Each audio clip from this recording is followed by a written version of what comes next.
بسم الله الرحمن الرحيم، والصلاة والسلام على أشرف المرسلين سيدنا محمد صلى الله عليه وسلم. أهلا ومرحبا بكم في فيديو جديد. طبعا امبارح ما قدرتش أطلع أعمل فيديو بعد المباراة، بعد مباراة الأهلي ومازيمبي. النهاردة هنعمل لكم فيديو عن المباراة، وهنتكلم عن شوية حاجات كمان. الحمد لله بفضل ربنا سبحانه وتعالى. لو حضراتكم اتفرجتوا على الفيديو اللي أنا عامله ليلة المباراة، التشكيل بالحرف مش واحد ولا اتغير. هم ال 11 لعيب اللي انا قلتهم طلعوا هم ال 11 لعيب في الملعب. حتى كمان لما اتكلمت على المودست قلت ان هو لو احنا لحد اخر ربع ساعة مش كسبانين هيبقى له دور في المباراة، كسبانين مش هيبقى له دور. ولما جبنا جون في الدقيقة 69 خلاص ما بقى لهوش هو دور في المباراة.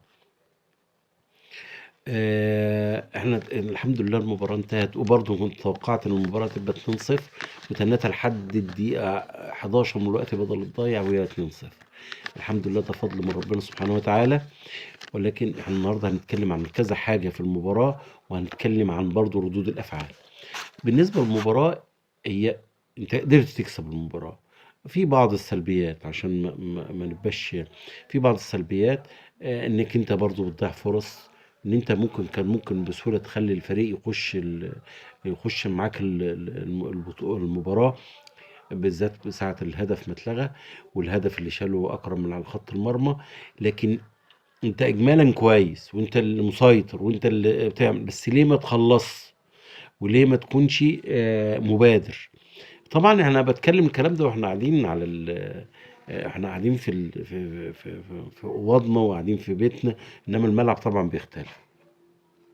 الاهلي حقق كذا رقم قياسي في المباراه دي، منها ان هو وصل 5 مرات متتاليه للنهائي، ودي ما حصلتش غير مع ريال مدريد في الخمسينات. وفريق اوكلاند سيتي دوت يعني بيعتبر بيلعب مع نفسه. ولكن ده رقم قياسي عالمي، صعب ان جدا يتكرر في قاره افريقيا. دي نمرة اتنين واصل رقم 17 للمرة ال 17 على مستوى الافريقي، برضو رقم قياسي. وصل للنهائي كأقوى خط هجوم وأقوى خط دفاع، ما دخلش فيه غير هدف واحد بس لحد دلوقتي. الفريق فعلا ماشي كويس وماشي بخطى ثابتة. واحنا عايزين، والنهارده برضو كسبنا ان رجع لك لعيبه زي امام عاشور، وده فرق. ويرجع لك الشحات والشناوي في المرحله اللي جايه. طبعا المباراة نفسها بصفة عامة كانت بدأ في الشوط الأولاني تقريبا وان سايد جيم. وفي الشوط الثاني بدأ الفريق مازيمبي بيخش بعض الأوقات، بالذات في الفترة اللي هي من الدقيقة الأولى لحد ما جابوا الجون. ولكن بعد كده الاهلي بدأ يسيطر ودخل وجاب الاجوان بتاعته. وزي ما قلت لكم ان مجرد انك انت كنت تجيب جون كانت الدنيا هتتفك. يعني احنا جبنا جون في الدقيقه 69، من لحد الدقيقه 90 جبنا 3 جوان، جبنا جونين كمان. يعني انت لو قدرت في خلال اول نص ساعه وثلث ساعه تجيب جون، كان ممكن تعمل سكور اكبر من كده عليه.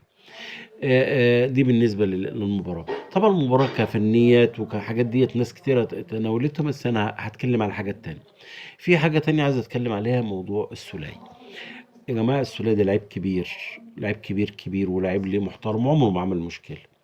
ولكن ما جيش انا عشان حصل خبط البتاع في الارض ونزل متضايق وطالع زعلان اقعد اذبحه. لا، هو كده اتحقق معاه في النادي وخد العقوبة بتاعته اللي هو الغرامة واقفل. مش هنقعد نعمله فيلم ونعملها ربابة زي الجماعة اياهم اللي هم عايزين طبعا يخلص لك على النجوم بتاعتك. لا، اللعيب لعيب طول عمره محترم، ما نساش تاريخه، ما نساش تاريخه، ما نساش مواقفه. عمره ما عمل حاجة، عمره ما زعل جمهور او لعيبة او كده. طبعا هرد على خالد الغندور على الموقف بتاع محمد عبد المنعم. خالد الغندور يا جماعة ناس راجل، يعني أنا مش عايز أقول لك تاريخه. في في أكبر ولا أشد ولا أفظع من إنسان يسب بالدين على الهوا؟ في مباراة 98، في مباراة الأهلي والزمالك سب الدين في الميكروفون. ف ومع ذلك طالع وبيدينا نصايح وبيدي مواعظ وبيقول لك مش عارف ايه، وعمنا بيبص فين يا عم الحاج بص لنفسك النهارده. بص لنفسك انت عملت ايه. عملت ايه في مباراة على الهوا وثبت بالدين؟ عارف يعني ايه ثبت بالدين؟ فانت النهارده في كل موقف بيحصل من اي لعيب من الاهلي، ويحصل مع كده مع شيكابالا، ويعمل في الامارات، يعمل لك كده ويعمل لك مش عارف ايه ويعمل لك حركات فظيعه، ومع ذلك تطلع تدافع عنه. يجي محمد عبد المنعم مش عارف يعني مين اللي قال لك ان محمد عبد المنعم مش غلطان؟ حتى لو هو بحسن نيه فهو غلطان، انا بقول لك اهو. حتى لو حسن نيه، هو بيقول لك انا بشوف اصابه ومش بشوف اصابه، بس هو برضه الى حد ما في خطأ عنده. بس مش انت بقى اللي تديله النصيحة، مش انت، خليها لغيرك. ان احنا من نفسنا بنقول ان هو في خطأ عند محمد عبد المنعم. ما تعملش الحركة، وخاصة ان انت راجل لعيب كورة وبيتفرج عليك الناس. ما تعملش الحركة اللي تبين، اللي تعمل لك مشاكل. انت خلص نفسك واعمل الحركة الكويسة، تعبان يبقى بعد كده ما تحتفل بالهدف وتبص على الإصابة بتاعتك. لكن ما تعملش كده. بس انت يا خالد غندور مش قاعد طول النهار عمال تدي مواعظ، مش انت. انت يوم ما تقدر ما تديش مواعظ، لانك انت لا تاريخك ولا طبيعة تصرفاتك وأفعالك تخليك تدي موعظة للعيب. خلي ديت لواحد، للعيبة من اللعيبة اللي كانت ملتزمة، اللي ما ثبتش بالدين. انما انت تسيب بالدين وبعدين تيجي تديني موعظة، وتقول لي مش عارف ايه، ونجيب المبادئ ونعملها في تفصيل. لا، احنا ما بنجيبهاش تفصيل، عمنا مغلطان. وانا بقول لك اهوت، عمنا مغلطان وما يعملش كده. بس مش انت بقى اللي تقعد تقول له نجيب المبادئ ونحط المبادئ ونفصل المبادئ. لا، احنا ما بنفصلش المبادئ، احنا بنقول لك انت غلطان انت كمان. بس مش انت اللي تديله المواعظ، مش انت. هتشوف حد غيرك يديله، واحد يكون ما سبش بالدين على الهوى. انت على الاقل ده عمل حركة ممكن نختلف على تفسيرها، واحد يقول لك اي ده قاصد مش قاصد، ده غلط ده صح، لكن في النهاية فيها اختلاف. انما انت سب الدين ده ما فيش كلام. ومتسجله، ولو عايز اجيب لك الصوره بتاعتها والصوت بتاعك اجيبه لك وانزله لك. بس انا مش عايزين نعمل حاجه زي كده، على اساس ان احنا ما نعملش حركه زي دي نعلمها الاجيال ونوريها للناس. نيجي لتاني حاجه، خلصنا خالد الغندور، نيجي على الاستاذ رضا عبد العال.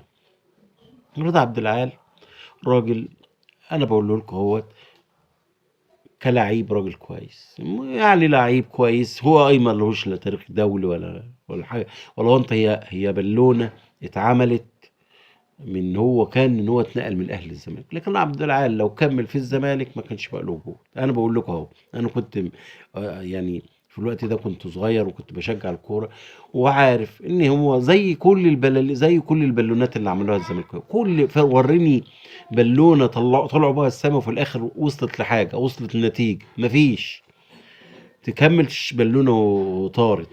لكن في حقيقة الأمر، هو لو كمل في الزمالك ما كانش بقى له أي وجود، ما كانش حد افتكره. كان يلعب له سنة كمان ولا سنتين ويقعدوه ويرموه، ولا يعمل اللي هو يعمله وخلاص وانتهينا. مش هيعمل أي حاجة. فهو دلوقتي طالع يقول لك ايه ضربة الجزاء والفار والمخرج يا عم الحاج يا أستاذ، لما تطلع قدام الناس وتطلع توجه رأي عام، اقرا اقرا اقرا. ما تطلعش تبقى قاعد زي ما تكون قاعد على المصطبة. انت طالع تقرا يعني ايه؟ يعني الصورة اللي بتطلع في الفار يا استاذنا، الصورة اللي بتطلع في الفار مش صورة ما بيتحكمش فيها المخرج. مش المخرج هو اللي بيطلعها، مش المخرج اللي بيطلعها. ده في صور وزوايا رؤية من كل الكاميرات بتظهر له عنده، عند حكم الفار. يعني مش المخرج اللي هيقول له اظهر له دي، يقفل له دي، اعمل له دي. لا، الاجهزه الحديثه كلها بتظهر الزوايا مختلفه بالنسبه للايه، للحكم. وبالتالي الحكم شاف الكرة لمست يد وانت مش شايفها، لما يقول لك اصل الحاجه الحكم اللي جاب لي الزاويه، المخرج جاب لي الزاويه عشان تبان الكرة لمست في ايد، والمخرج مش عارف جاب لي ايه. يا عم انت عايز ايه؟ انت دماغك واخده ان انت خلاص راجل ضد الاهلي وخلاص. برغم ان انت ما شفتش يعني ما شفتش العز وما شفتش الجمهور وما شفتش الحلاوه كلها غير مع النادي الاهلي. سيبك من الاونطه اللي انت عمال تقولها دي كلها. فانت خليك حلل كوره، روح اقرا، روح اتعلم كوره، روح اتعلم تحليل، اتعلم تحليل، ادرس، ما يعيبكش. مش ما فيش حاجه اسمها فهلاوه. مش حاجه اسمها تيجي تقول العلم التدريب في الراس مش في الكراس. لا، تدريب علم. مورينيو ما لبسش شورت، بس من اعظم المدربين في العالم. ليه؟ لانه هو درس. في حاجة اسمها علم، في حاجة اسمها دراسة، في حاجة اسمها كتب، في حاجة اسمها في حاجة اسمها دراسة، في حاجة اسمها علم. انت لازم تتعلم تحليل، تدرس، وبعدين لما تطلع تدرس تطلع تقول ده صح.